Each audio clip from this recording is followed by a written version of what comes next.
கவிதையை படிக்கிற பொழுதே ஒரு சுகம் இருக்கிறது பாருங்க. விதி என்ற படுபாவி விடை கேட்டு வா என்று விடுகின்ற கடிதம் வரும் முன் விழி சாய்ந்து குழி பாய்ந்து கை சோர்ந்து மெய் சோர்ந்து மெத்தைக்கு மேனி தரும் முன் நதி என்ற உடல் கொண்டு மதி என்ற இளமங்கை நலமுண்ண ஆசை பெறுவேன். நன்றாய பெண் ஒன்று எங்கேனும் உண்டென்றால் நான் கண்டு பாடல் தருவேன். நான் கண்ணதாசன். இதை விட இன்னொரு இடத்தில் சொல்வான், சுட்டெரித்தால் இந்த மண்ணிலே சாம்பல் தான் நிற்கும்,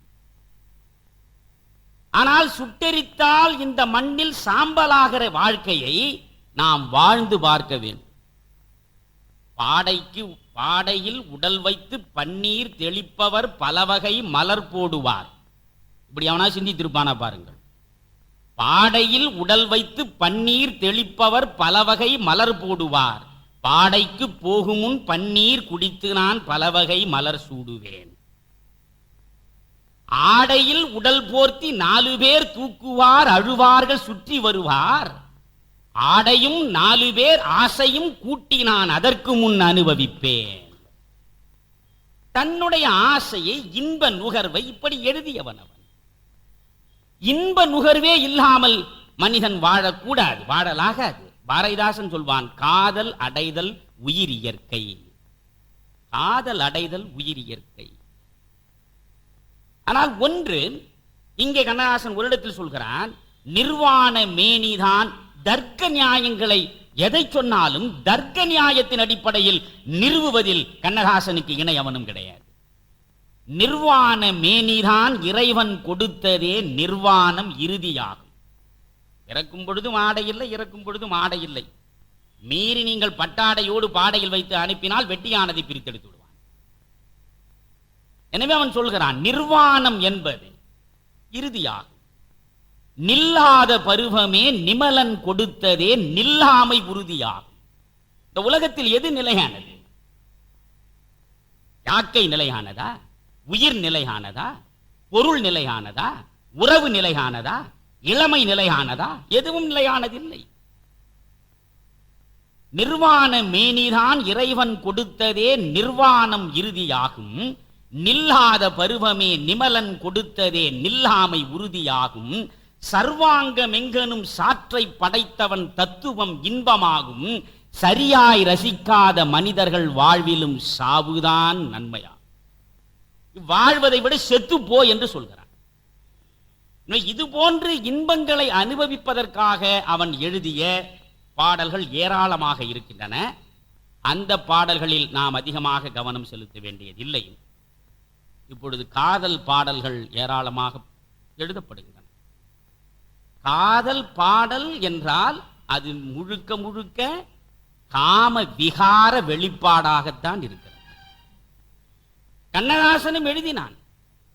ஆனால் கண்ணதாசன் காலத்தில் அவனுடைய பேனா எழுதிய பல பாடல்களை நீங்கள் பார்க்க வேண்டும். அது உடம்பை மீறி ஆன்மாவை தழுவிய காதல். அது பாரதியின் கண்ணம்மாவிடம் காட்டிய காதல் மாதிரிதான். காற்று வெளியிடை கண்ணம்மா நின்றன் காதலை எண்ணி கழிக்கின்றேன் என்று பாரதி எழுதிய கவிதையை படித்து பாருங்கள். அதில் உடல் வெறியே இருக்காது.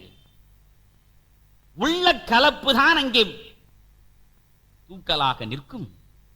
அது போன்ற பாடல்கள் காதலர்கள் நினைந்து நினைந்து பார்க்கக்கூடிய அற்புதமான பாடல்களை தமிழ் இலக்கியத்தில் நீங்கள் பார்ப்பது போல் திரைப்பட உலகத்தில் பார்க்க வேண்டும் என்றால் நீங்கள் கண்ணதாசன் பக்கம்தான் திரும்பி நிற்க வேண்டும். எத்தனை பாடல்கள்! ஒரு பாடல் சொல்கிறேன்.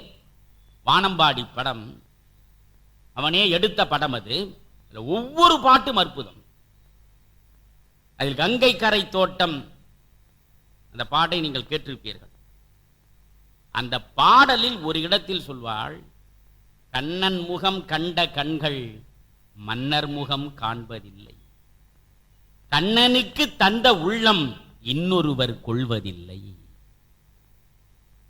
கண்ணன் முகம் கண்ட கண்கள் மன்னர் முகம் காண்பதில்லை, கண்ணனுக்கு தந்த உள்ளம் இன்னொருவர் கொள்வதில்லை.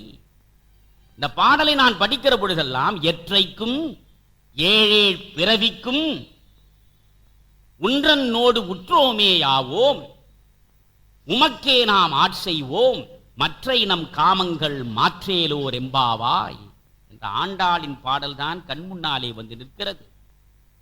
எற்றைக்கும் ஏழேழ் பிறவிக்கும் உன்றன்னோடு உற்றோமேயாவோம், உமக்கே நாம் ஆட்செய்வோம், மற்ற இனம் காமங்கள் மாற்றேலோர் எம்பாவாய்.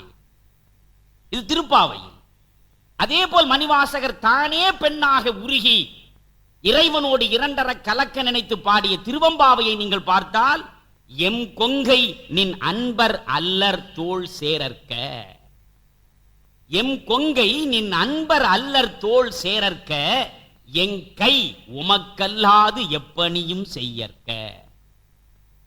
உனக்காகத்தானடா நான், எனக்காகத்தான் நீ என்பதுதான் அன்பு சார்ந்த வாழ்க்கை. அதை அப்படியே உள்வாங்கிக் கொண்டுதான் கண்ணதாசன் சொல்கிறான், கண்ணன் முகம் கண்ட கண்கள் மன்னர் முகம் காண்பதில்லை, கண்ணனுக்கு தந்த உள்ளம் இன்னொருவர் கொள்வதில்லை. பாலும் படத்தில் உள்ள பாடலை விட ஒரு காதல் பாடல் தேவையா உங்களுக்கு?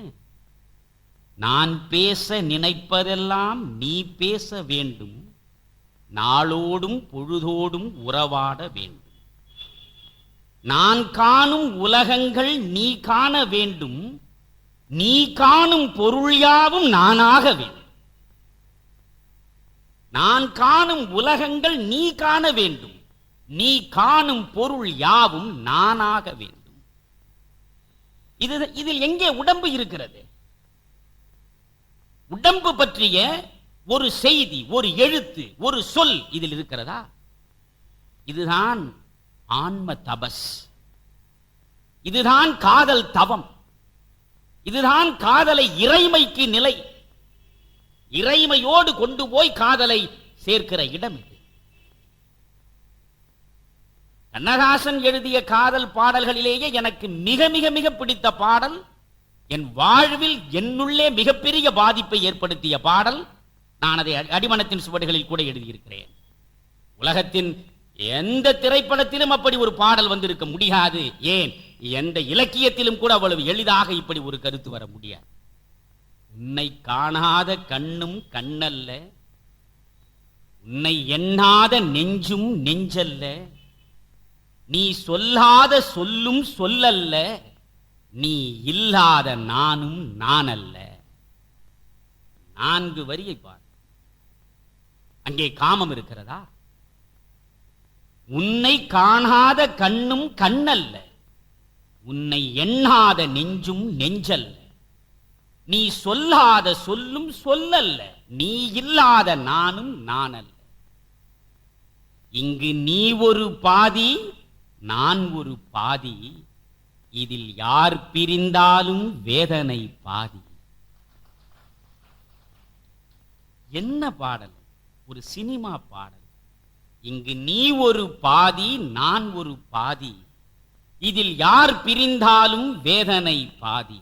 காலங்கள் மாறும், காட்சிகள் மாறும், காதலின் முன்னே நீயும் நானும் வேறல்ல. ஒரு கோவில் இல்லாமல், ஒரு தெய்வம் இல்லாமல் கோவிலும் இல்லை, ஒரு கோவில் இல்லாமல் தீபமும் இல்லை. எப்படி கொண்டு போகிறான் பார்க்க.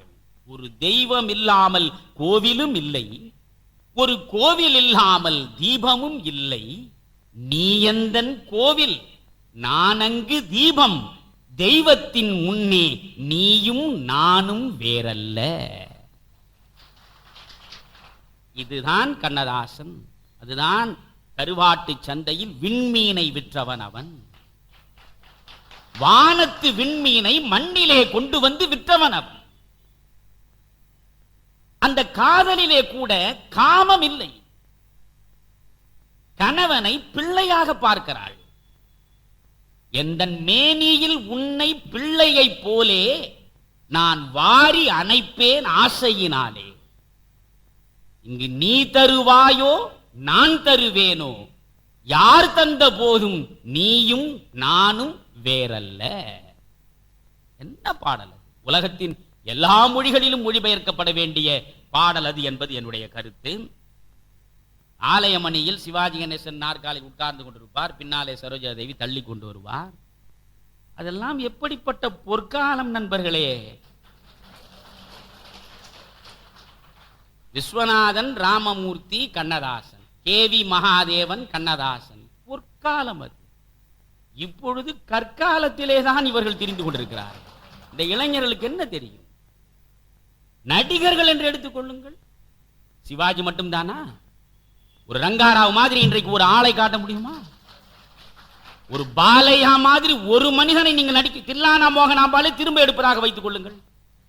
இப்பொழுது எல்லா பாடலும் ரீமிக்ஸ் செய்கிறான், பழைய படங்களை திரும்ப எடுக்கிறான். மீண்டும் ஒரு தில்லானா மோகனாம்பாலை சிந்தித்து பாருங்கள். கமலஹாசன் உட்பட சொல்கிறேன்.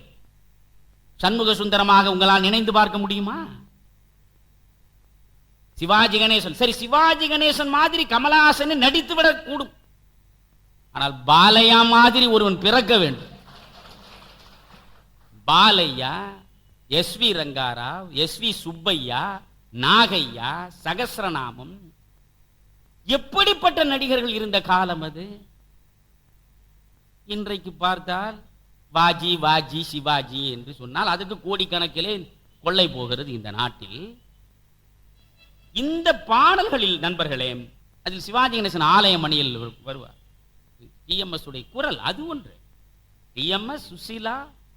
நீங்கள் இன்னொரு விஷயம் பாருங்கள்.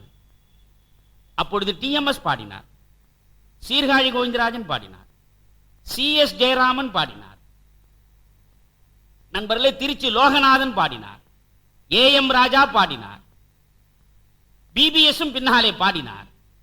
ஆனால் எந்த மனிதன் பாடுகிறான் என்பது உங்களுக்கு தெளிவாக தெரியும். டிஎம்எஸ் மாதிரி சீர்காழிக்கு குரல் இருக்காது, சீர்காழி மாதிரி சி.எஸ். ஜெயராமனுக்கு இருக்காது, சி.எஸ். ஜெயராமனுக்கு மாதிரி திருச்சி லோகநாதனுக்கு இருக்காது. ஆனால் இன்றைக்கு யார் பாடினாலும் ஒரே மாதிரி தான் இருக்கு. யார் பாடினாலும் எஸ்பி மாதிரி, ஏசுதாஸ் மாதிரி நீங்கள் பார்த்தால் இந்த ரெண்டு பேர் குரல் தான் ஒலிக்கிறது. எல்லாமே கள்ள குரல், சொந்த குரலே கிடையாது.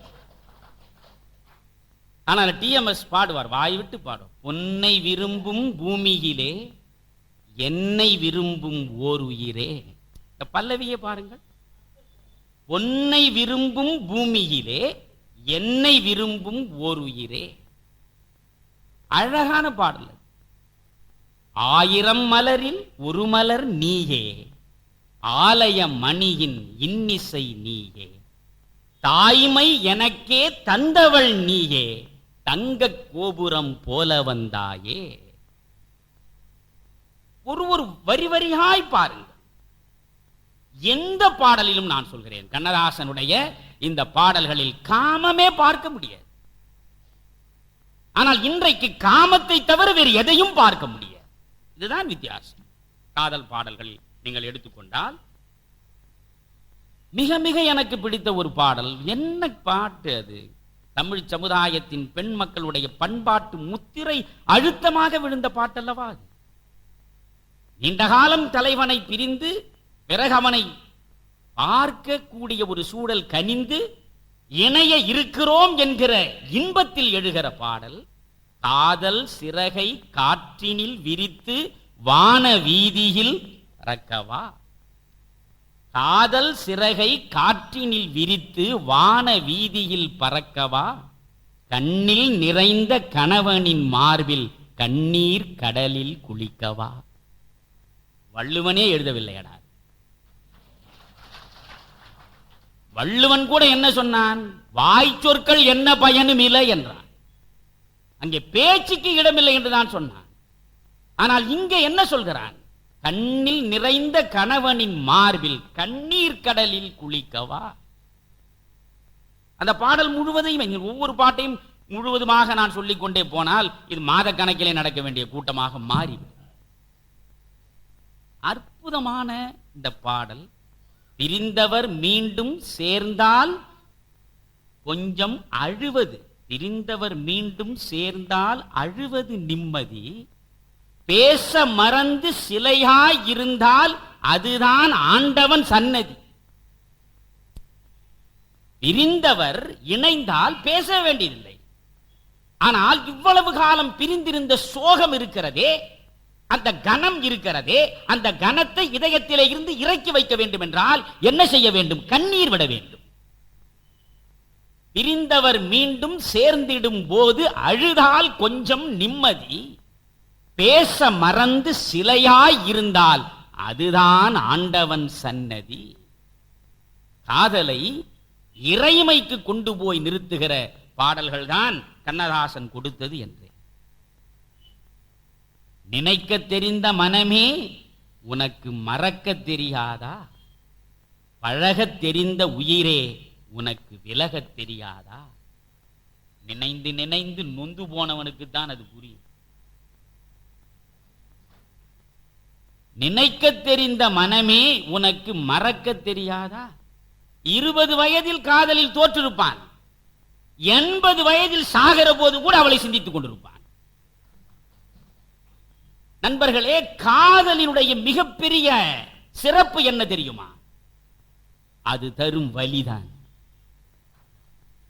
வலியும் வேதனையும் இல்லாமற் போனால் அதற்கு பெயர் காதல் கிடையாது. அது காதலே கிடையாது. அது ரொம்ப அழகாக கண்ணதாசன் உரைநடையிலே ஒரு இடத்தில் சொல்வான். நண்பர்களே, உள்ளார்ந்த அன்பு இல்லாமல் உடம்பின் மீது மட்டும் எழக்கூடிய உணர்வாக அது இருந்தால் அது சரீரத்தின் தாளமே தவிர ஆத்மாவின் ராகமில்லை என்று அழகாக சொல்வான் கண்ணதாசன். இப்பொழுது நம்மில் நடப்பதெல்லாம் சரீரத்தின் தாளங்கள் தான், ஆத்மாவின் ராகங்கள் குறைந்து விட்டன. ஆனால் கண்ணதாசன் எழுதிய இந்த பாடல்களில் ஆத்மாவின் ராகங்களைத்தான் நாம் பார்க்கிறோம். நினைக்க தெரிந்த மனமே உனக்கு மறக்க தெரியாதா. நீங்க கவிதையை கூட நீங்கள் பார்த்தால் அழுவது கண்ணதாசனுக்கு ரொம்ப பிடிக்கும். ஒரு ஆங்கில கவிஞன் சொன்னான், துக்கம் கவிதையின் சகோதரி என்று. கவிதையினுடைய சகோதரி யார்? துக்கம் தான். துக்கம் கவிதையின் சகோதரி. வால்மீகி ராமாயணத்தை படைத்தானே, அவ்வளவு பெரிய இதிகாசத்தை படைத்ததே முதலில் அவன் சோகம்தான் முதல் ஸ்லோகமாக மாறுகிறது. சோகம்தான் முதல் ஸ்லோகம். எனவே துக்கம் இருக்கிறதே, வேதனை இருக்கிறதே, அந்த வேதனை எதனால் எழுகிறது? உறவில் வருகிற பிரிவால் எழுகிறது. ஆங்கிலத்தில் எலியட் சொன்னதாக நினைக்கிறேன், to meet, to know, to love, and then to part is the sad tale of many human heart. எல்லாருடைய வாழ்க்கையும் அதற்குள்ளே கொண்டு வந்து விடலாம். To meet, to know, to love, and then to part is the sad tale of many human heart. To meet, முதலில் என்ன செய்கிறோம்? ஒருவரை ஒருவர் சந்திக்கிறோம். To know, சந்தித்த பின்பு ஒருவரை ஒருவர் அறிகிறோம். சந்தித்து அறிந்த பின்பு to love, அன்பு செய்கிறோம். அன்பு செய்தவர்கள் கடைசி வரை அன்போடு இணைந்து இருக்க இந்த உலகம் விடுகிறதா? And then to part, பிரிகிறோம். To meet, to know, to love, and then to part is the sad tale of many human heart. இதுதான் மிகப்பல மனித இதயங்களின் சோக கதை. எனவே உறவு பிரிவான பொழுது அந்த பிரிவை ஏற்க முடியாமல் நினைந்து இதயம் ரணப்பட்டு வலிக்கிறதே, அந்த வலியை கொண்டு வந்து வைக்கிறான். நினைக்க தெரிந்த மனமே உனக்கு மறக்க தெரியாதா, பழகத் தெரிந்த உயிரே உனக்கு விலகத் தெரியாதா என்று. இன்றைக்கும் பெண்கள் பாடுகிறார்கள். பெண்கள் பாடுவதைத்தான் நான் சொன்னேனே. இன்றைக்கு எப்படிப்பட்ட பாடல் வருகிறது? ராவணா என்னை சிறையெடுடா என்கிறாள். ராவணா என்னை சிறையெடு, கம்சா என்னை காதலி, ஈசகா என்னை வதம் செய், இப்படித்தான் பாடல்கள் வந்து கொண்டிருக்கின்றன. ஆனால் அப்பொழுது ஒரு பாடல், நெஞ்சிருக்கும் வரையில் பாடல், நெஞ்சிருக்கும் வரையில் அழகான பாடல். பெண் பாடுகிறாள். இதை விட ஒரு ஆணுக்கு அவளால் என்ன சொல்லிவிட முடியும்? எங்கே நீயோ நானும் அங்கே உன்னோடு, இதைத்தானே நானும் கொண்டு வந்தேன் என் கண்ணோடு என்னோடு. எங்கே நீயோ நானும் அங்கே உன்னோடு, இதைத்தானே கொண்டு வந்தேன் நான் என்னோடு என் கண்ணோடு. இந்த 2 வரியை யோசி. நீ வேறு நான் வேறு அல்ல. எங்கு நீ இருக்கிறாயோ அங்கு நான் இருக்கிறேன். அயோத்தியில் இருந்தாலும் உன்னோடு நான், கானகத்தில் இருந்தாலும் உன்னோடு நான். இன்பத்திலும் நான், துன்பத்திலும் நான் என்று பேசுகிற அந்த பெண்மையை 2 வரியில் சொல்கிறான். எங்கே நீயோ நானும் அங்கே உன்னோடு, இதைத்தானே நானும் கொண்டு வந்தேன் என்னோடு என் கண்ணோடு. வாசலிலே உன் காலடி ஓசை கேட்டிருப்பேன், வந்தவுடன் உன் ஆசை முகத்தை பார்த்திருப்பேன். கண்ணில் நீரை காணாமல் கவலை ஏதும் கூறாமல் என்னை எண்ணி வாழாமல் உனக்கென நான் வாழ்வேன். நான் பாட்டு. இப்பொழுது நீங்க நினைத்து பாருங்கள். வாசலிலே உன் காலடி ஓசை கேட்டிருப்பேன், வந்தவுடன் உன் ஆசை முகத்தை பார்த்திருப்பேன். கண்ணில் நீரை காணாமல் கவலை ஏதும் கூறாமல். எத்தனை பெண்கள் வாசலிலே நின்று வரவேற்றுக் கொண்டிருக்கிறார்கள்?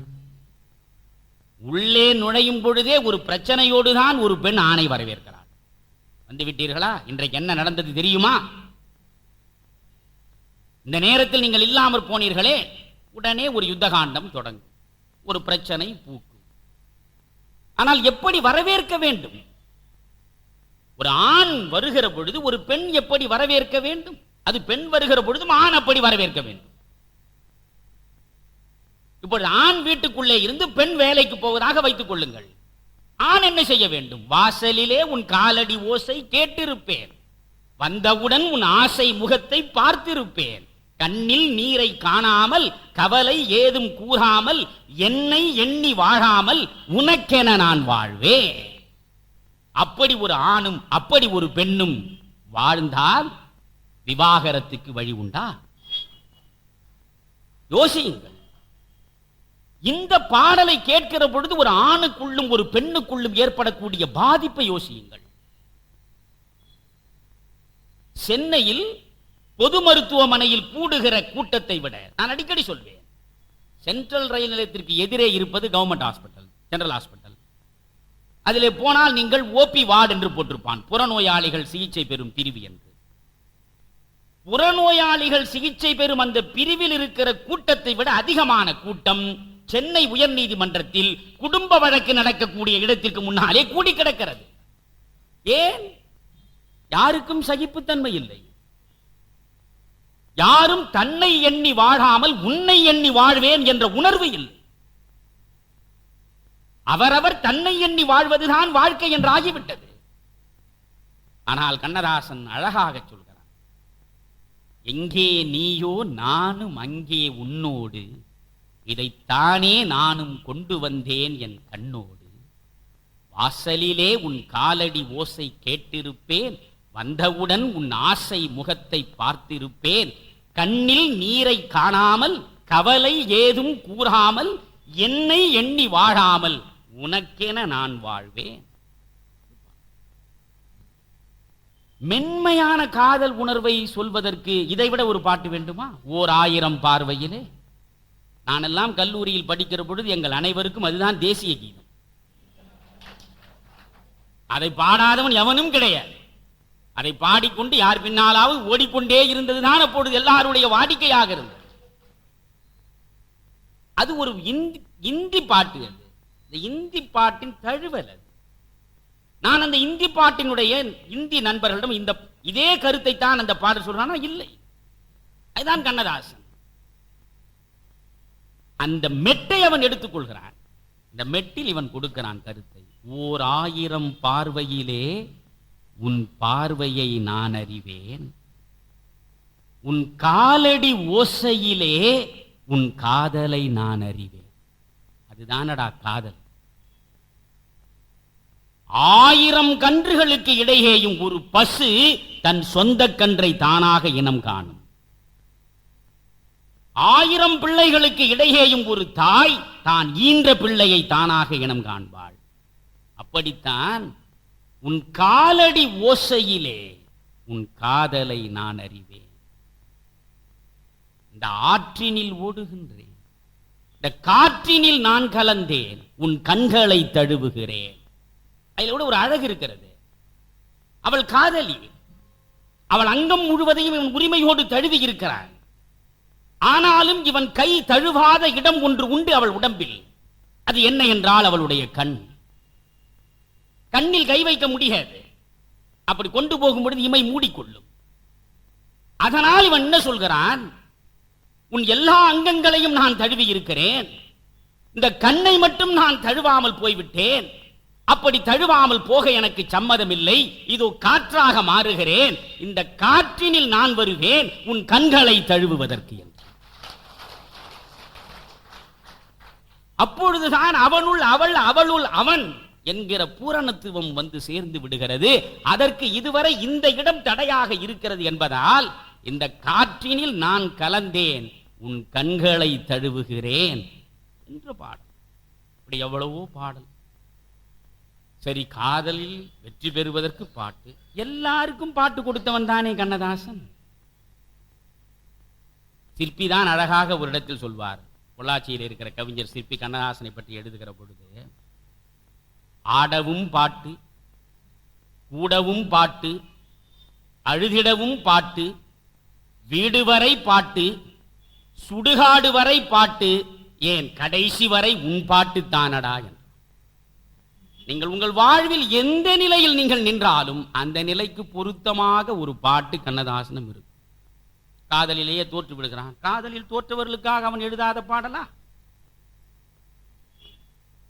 கடவுள் மனிதனாக பிறக்க வேண்டும், அவன் காதலித்து வேதனையில் வாட வேண்டும். இவன் கொடுக்கிற சாபம்.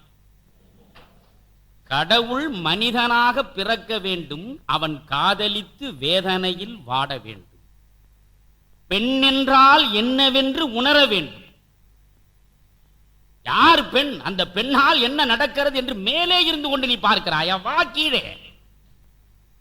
அவனை அழைத்து வந்து ஆசையில் மிதக்க விட்டு ஆடடா ஆடு என்று ஆட வைத்து பார்த்திருப்பேன். படுவான், துடித்திடுவான், பட்டதே போதும் என்பான். பாவி அவன் பெண்குலத்தை படைக்காமல் நிறுத்தி வைப்பான்.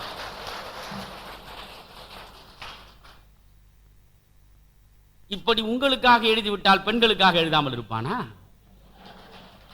அதுதானே கண்ணதாசன். நம்பினார் கெடுவதில்லை ஆண்டவனே, உன்னை நம்பினார் வாழ்வதில்லை காதலனே. நம்பினார் கெடுவதில்லை ஆண்டவனே, உன்னை நம்பினார் வாழ்வதில்லை காதலனே. கனியை மரமறியும், என்ன வார்த்தைகள்! கனியை மரமறியும், காதலை மனமறியும், கனிவிருந்தால் அல்லவோ பெண்ணின் நிலை புரியும். உனக்கு கனிவு இல்லையே, வார்த்தைகளை வைத்துக் கொண்டு விளையாடுவது எப்படி? இந்த தமிழை வைத்துக் கொண்டு அவன் விளையாடுகிறான். பாதகாணிக்கையில் ஒரு பாட்டு, எட்டடுக்கு மாளிகையில் ஏற்றி வைத்த என் தலைவன் விட்டு விட்டு போனானடி என்று. அதில் ஒரு அழகான இடம், கையளவு உள்ளம் வைத்து கடல் போல் ஆசை வைத்து விளையாடச் சொன்னானடி, அவனே விளையாடி விட்டானடி. இந்த ரெண்டு விளையாட்டுக்குள்ளேயும் எவ்வளவு ரெண்டு வார்த்தைக்குள் எவ்வளவு அர்த்த வேறுபாடு. கையளவு உள்ளம் வைத்து கடல் போல் ஆசை வைத்து விளையாடச் சொன்னானடி, அவனே விளையாடி விட்டானடி. இன்னொரு இடத்தில் நீங்கள் பார்த்தால் காதல் எனும் கடலினிலே ஒரு பாடல் இருக்கு. பரிசு என்ற படத்தில் காலம் எனும் கடலினிலே காதல் எனும் படகு விட்டேன் என்று ஒரு பாட்டு இருக்கு. அதிலே சொல்வான், நாடுமென்று நாடி வந்தேன், நாடுமென்று நாடி வந்தேன், நாடகம் என்று நினைக்கவில்லை. ஓடமென்று தேடி வந்தேன், ஓடும் என்று நினைக்கவில்லை. நாடும் நாடகம் ஓடும் ஓடம் இப்படி வார்த்தைகளை வைத்துக் கொண்டு பெண்ணுக்காகவும் அவன் நிரம்ப பாடினான். இப்படி காதலுக்காக அவன் பாடியது என்பது வேறு. காதலுக்காக பாடி, காதல் பற்றி தனித்தனியாக மணிக்கணக்கில் பேசலாம். கண்ணதாசன் என்றாலே தத்துவம். கண்ணதாசனுடைய பாடல்களில் வாழ்க்கை அனுபவங்கள் தத்துவங்களாக வந்து விழுந்தன. ஒரு முறை மறைந்த குன்றக்குடி அடிகளாரும் நானும் ஒரு மேடையில் பேசினோம். அப்படி பேசுகிற பொழுது அந்த மேடையில் குன்றக்குடி அடிகளார் மனம் விட்டு சொன்னார், பட்டுக்கோட்டை கல்யாண சுந்தரத்தின் மீது எனக்கு இருக்கிற மரியாதை கண்ணதாசன் மீது வந்ததில்லை. பட்டுக்கோட்டை தான் தத்துவ பாடல்கள் சினிமாவில் எழுதுவதில் தலை சிறந்தவன் என்று நான் நினைத்தேன். இறை போடும் மனிதருக்கே இரையாகும் வெள்ளாடே, இதுதான் உலகம், வீண் அனுதாபம் கண்டு நீ ஒரு நாளும் நம்பிடாதே என்று எழுதியிருக்கிற அந்த பாடலை அவர் சொல்லி, பட்டுக்கோட்டை மாதிரி யாரும் எழுத முடியாது. அது உண்மைதான். குட்டியாடு தப்பி போனா உள்ள நரிக்கு சொந்தம், உள்ள நரி மாட்டிக்கிட்டா குறவனுக்கு சொந்தம், தட்டுக்கட்ட மனிதனுக்கு பட்டதெல்லாம் சொந்தம், சட்டப்படி பார்க்க போனா 8 அடிதான் சொந்தம். இது பட்டுக்கோட்டை எழுதிய பாட்டு. கண்ணதாசன் சாதாரணமானவன். பட்டணத்தில் பாதி அவன் வாங்கி முடித்தான், அந்த பட்டயத்தில் கண்டபடி வேலி எடுத்தான், 8 அடுக்கு மாடி வைத்து கட்டிடத்தை கட்டிவிட்டு 8 அடிக்குள் வந்து படுத்தான். இதான் கண்ணதாசன். பட்டுக்கோட்டையினுடைய பாடலில் ஒரு பாமர தன்மை இருக்கிறது. ஆனால் கண்ணதாசனுக்குள்ளே இருக்கிற அந்த கவித்துவம், அந்த வார்த்தைகள் வந்து விழுகிற அழகு, அதுதான் கண்ணதாசன். எனவே அந்த கண்ணதாசனை பற்றி அவர் சொல்கிற பொழுது சொன்னார், நான் ஒரு பாடல் கேட்டு அதிர்ந்து போனேன்.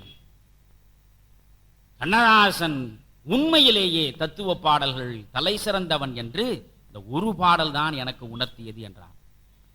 நான் கண்ணதாசனின் தீரா காதலனாக இருந்ததனால் அப்படி என்ன பாடல் இவர் சொல்ல போகிறார் என்று காது கொடுத்து கேட்டேன். அடிகளார் சொன்னார், உள்ளம் என்பது ஆமை, அதில் உண்மை என்பது ஊமை, சொல்லில் வருவது பாதி, நெஞ்சில் தூங்கி கிடப்பது நீதி.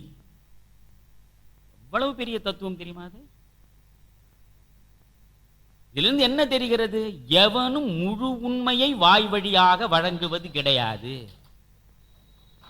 சொல்லில் வருவது பாதி, நெஞ்சில் தூங்கி கிடப்பது நீதி. உள்ளம் என்பது ஆமை, அதில் உண்மை என்பது ஊமை என்று எழுதியதும் ஏவிஎம் செட்டியார். ஏவி மெய்யப்ப செட்டியார் இருந்தார் அல்லவா, பார்த்தால் பசி தீரும் படம் அது, அவர் எடுத்த படம். உடனே சொன்னாராம், கண்ணதாசன் இந்த பாட்டு எனக்கு வேண்டாம் என்று. சினிமா உலகத்தை போல மூட நம்பிக்கை நிறைந்த ஒரு உலகத்தை வேறு எங்கேயும் நீங்கள் பார்க்க முடியாது. அவ்வளவு மூட நம்பிக்கை. இல்லை, இது ஊமை ஆமை என்றெல்லாம் வருகிறது, இது சரிப்படாது, இதை எடுத்து விடுங்கள் என்றார்.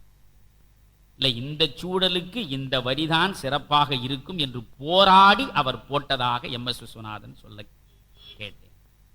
உள்ளம் என்பது ஆமை, அதில் உண்மை என்பது ஊமை, சொல்லில் வருவது பாதி, நெஞ்சில் தூங்கி கிடப்பது நீதி. எனக்கு ரொம்ப பிடித்தது. பிறக்கும் போது அழுகின்றாய், சந்திரபாபு குரலில் நீங்கள் அந்த பாடலை கேட்க வேண்டும். உண்மையில் சொல்கிறேன், எல்லா விளக்குகளையும் அணைத்துவிட்டு இரவு பொழுதில் நண்பர்களே அந்த பாடலை நீங்கள் தனியாக மெல்ல வைத்து கேட்டு பாருங்கள், உங்கள் கண்களில் தானாக கண்ணீர் வரும். இசை என்றால் என்ன? இசைவிப்பது. ஆண்டவனுக்கும் ஆன்மாவுக்கும் இடையே இருக்கிற இடைவெளியை இட்டு நிரப்புவது. அது ஆண்டவனிடமே நம்மை கொண்டு போய் கூட்டி வைப்பதுதான் இசை. அதனால்தான் தமிழோடு இசை பாடல் மறந்தறியேன் என்று தேவாரம் பேசுகிறது. தமிழோடு இசை பாடல் மறந்தறியேன். இந்த பாடல் மிக அற்புதமான பாடல். பிறக்கும் போதும் அழுகின்றாய். உதாரணமாக நம்ம எடுத்துக்கொள்ளுங்களேன். நம்மில் பலர் அழுது கொண்டே பிறக்கிறோம், கவலையோடே வாழ்கிறோம், ஏமாற்றத்தோடு சாகிறோம். இவ்வளவுதான்.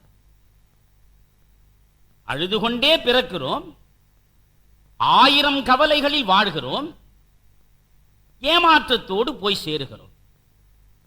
ஆனால் இவர்களை பார்த்து கண்ணதாசன் பாடுகிறான். என்ன சொல்கிறான்?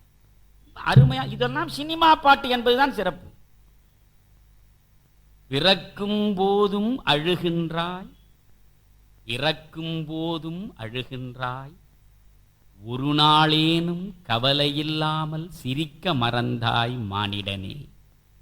ஒரு நாளேனும் கவலையில்லாமல் சிரிக்க மறந்தாய் மானிடனே.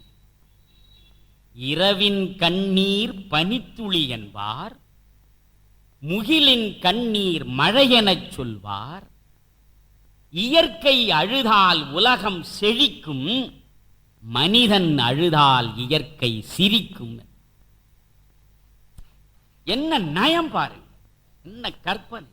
இரவின் கண்ணீர் பனித்துளி என்பார். இரவு அழுகிறதா, அதுதான் பனித்துளியாக படர்கிறதா. இரவின் கண்ணீர் பனித்துளி என்பார், முகிலின் கண்ணீர் மழை எனச் சொல்வார். இயற்கை அழுதால் உலகம் செழிக்கும், மனிதன் அழுதால் இயற்கை சிரிக்கும். இதைவிட அற்புதம் சொல்கிறேன். வேதங்களில் உபனிஷதங்களில் சொல்லப்படுகிற கருத்தை ஒரு சாதாரண சினிமா பாட்டில் போகிற போக்கில் சொல்ல முடிகிறதே, அதுதான் கண்ணதாசன். அன்னையின் கையில் ஆடுவதின்பம், கன்னியின் மடியில் சாய்வதும் இன்பம். தன்னை அறிந்தால் உண்மையில் இன்பம், தன்னலம் மறந்தால் பெரும் பேரின்பம். 4 வரியை மட்டும் மனதிலே வைத்துக் கொள்ளுங்கள். இதுதான் எல்லா உபனிஷதங்களும் சொல்வது. நோ தை செல்ஃப், உன்னை அறி. அன்னையின் கையில் ஆடுவது இன்பம், அது ஒரு இன்பம். கன்னியின் கையில் சாய்வதும் இன்பம், அது ஒரு இன்பம். தன்னை அறிந்தால் உண்மையில் இன்பம், தன்னலம் மறந்தால் பெரும் பேரின்பம் என்று சினிமாவில் எழுதியவன் கண்ணதாசன். 2 வரி. சிலருக்கு கடவுள் தெரிகிறான், சிலருக்கு கல் தெரிகிறது. ஒரே கோவில் தான், சிலருக்கு கடவுள் தெரிகிறான், சிலருக்கு கல் தெரிகிறது. இவனுக்கு ஏன் கடவுள் தெரிகிறான், அவனுக்கு ஏன் கல் தெரிகிறான்? அதற்கு அவன் சொல்கிறான், கண்ணிலே அன்பிருந்தால் கல்லிலே தெய்வம் வரும். கண்ணிலே அன்பிருந்தால் கல்லிலே தெய்வம் வரும். உனக்கு அன்பு இருக்க வேண்டும். எதிரே இருப்பது கல் அல்ல, என் அன்னை பராசக்தி என்ற எண்ணம் வந்து விட்டால் அங்கே தெய்வம் இருக்கிறது. அது ஒன்றுமில்லை கல் என்று முடிவெடுத்து விட்டால் உன்னுள் அன்பு இல்லை. கண்ணிலே அன்பிருந்தால் கல்லிலே தெய்வம் வரும். நெஞ்சிலே ஆசை வந்தால் நீரிலும் தேனூரும். நீரிலும் தேனூரும் எப்பொழுது? உன் நெஞ்சில் ஆசை வந்தால். நெஞ்சில் ஆசை வந்தால் நீரில் தேன் ஊரும். கண்ணில் அன்பிருந்தால் கல்லில் தெய்வம் வரும் என்று பாடியவன். 6 மனமே 6 பாடலை நீங்கள் திரும்ப திரும்ப கேட்க வேண்டும். ஆண்டவன் கட்டளை. அண்ணா அவர்களே, சிவாஜி கணேசன் அந்த பாடலின் முடிவில் அப்படி தாடியை சொரிந்து கொண்டே கடலை சாப்பிட்டு கொண்டு போவார். அதை அணு அணுவாக ரசித்ததாக அண்ணா சொல்லி இருக்கிறார். ஒரு சாதாரண விஷயம், அதை எப்படி கலை அழகோடு கொண்டு வந்து காட்டுகிறான் என்பதுதான் நடிப்பு. அதிலேதான் சிவாஜி. 6 மனமே 6 ஆண்டவன் கட்டளை 6 என்பது இந்த பாடலிலேயே. இதை விட நீங்கள் ஒரு கிருபானந்த வாரியாரிலே இருந்து எத்தனை பௌராணிகர்களும் உங்களுக்கு காலம் முழுவதும் உட்கார்ந்து கொண்டு சொன்னாலும் சொல்ல முடியாததை 2 வரியில் சொல்லிவிட்டு போவதுதான் கண்ணதாசன் வேலை. ஆசை கோபம் களவு கொள்பவன் பேச தெரிந்த மிருகம், அன்பு நன்றி கருணை கொண்டவன் மனித வடிவில் தெய்வம். மிருகம் யார், தெய்வம் யார்? ஆசை கோபம் களவு கொள்பவன் பேச தெரிந்த மிருகம், அன்பு நன்றி கருணை கொண்டவன் மனித வடிவில் தெய்வம். இந்த 6 மனமே 6 பாடலை நீங்கள் படிக்க வேண்டும். வாழ்க்கையில் வேதனையா? அதற்கு ஒரு பாடல். காலமகள் கண்திறப்பாள் சின்னையா, கவலைப்பட்டு என்னையா என்று வரும் அந்த பாட்டு. அதில் பைபிள் வாசகத்தை அப்படியே கொண்டு வருவார்.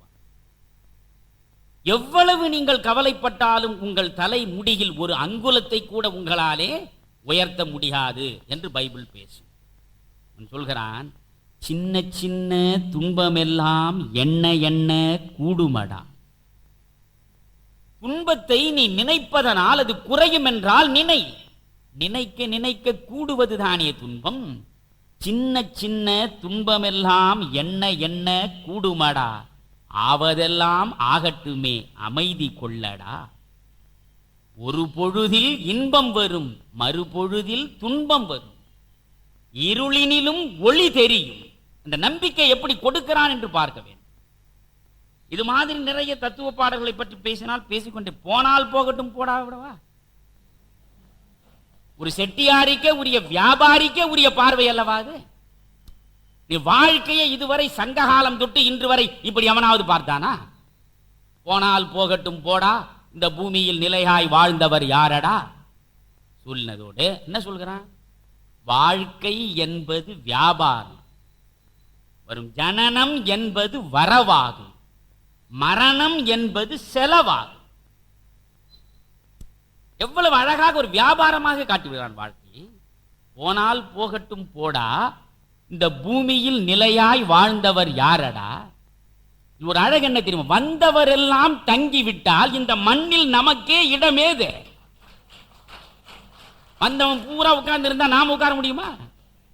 வந்தவரெல்லாம் தங்கிவிட்டால் இந்த மண்ணில் நமக்கே இடமேது. வாழ்க்கை என்பது வியாபாரம், வரும் ஜனனம் என்பது வரவாகும், அதில் மரணம் என்பது செலவாகும்.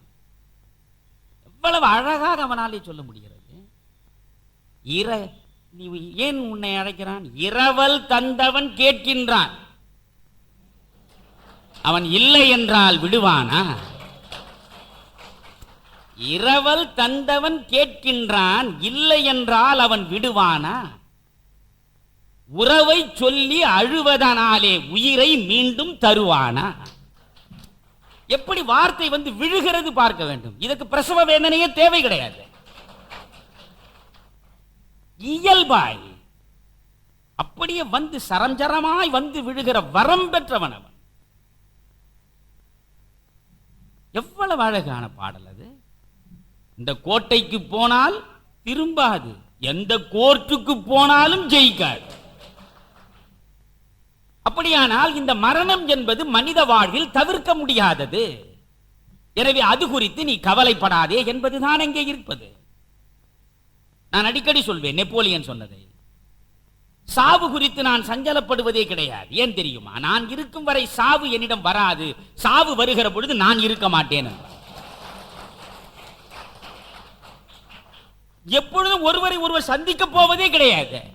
சந்திக்க முடியாத ஒருவரை பற்றி சஞ்சலம் ஏனடா உனக்கு? அதைத்தான் இங்கே கண்ணதாசன் அழகாக சொல்கிறான். வெற்றி பெறாதவனுக்கெல்லாம் ஒரு பாட்டு எழுதுறான். எல்லா திறமையும் இருக்கிறது, என்னையே பல பேர் சொல்லி இருக்கிறார்கள், நீ இவ்வளவு இருந்து ஏனடா இப்படியே இருக்கிறாய் என்று. நான் கண்ணதாசனைத்தான் சொல்வேன், புத்தியுள்ள மனிதர் எல்லாம் வெற்றி பெற்றதில்லை, வெற்றி பெற்ற மனிதர் எல்லாம் புத்திசாலி இல்லை. இல்லையா? வள்ளுவன் 1330 குறட்பாக்களில் சொல்லாததே இல்லை என்று சொல்வார். எல்லாவற்றுக்கும் தீர்வு சொல்லிவிட்டான் என்பார். ஆனால் அவனுக்கே புரியாத விஷயம் 2 இருக்கிறது. இந்த திருக்குறளை நீங்கள் புரட்டி பார்த்தால் அவன் சொல்கிறான், மோசமான பண்பு கெட்ட பாவி அவன் பணத்திலேயே மிதக்கிறான், சான்றாண்மை மிக்க சிறந்த குணங்களோடு வாழ்பவன் அவன் வறுமையிலேயே வாடுகிறான். ஏனடா இது? இதை நினைக்கிறான் வள்ளுவன் 2000 வருஷத்துக்கு முன், இன்றல்ல 2000 வருஷத்துக்கு முன்பு. அவ்விய நெஞ்சத்தான் ஆக்கமும் செவ்வியான் கேடும் நினைக்கப்படும். அவ்விய நெஞ்சத்தான், மோசமான பண்புகளை கொண்ட நெஞ்சம் உடைய ஒரு மனிதனுடைய ஆக்கம் அவன் உயர்வு. செவ்வியான் கேடு, செம்மை சார்ந்த பண்பு நலன் சார்ந்த ஒருவனுடைய கேடு, ரெண்டுமே நினைக்கப்படும், ஆராயப்படும். ஆராய வேண்டும் என்கிறான்.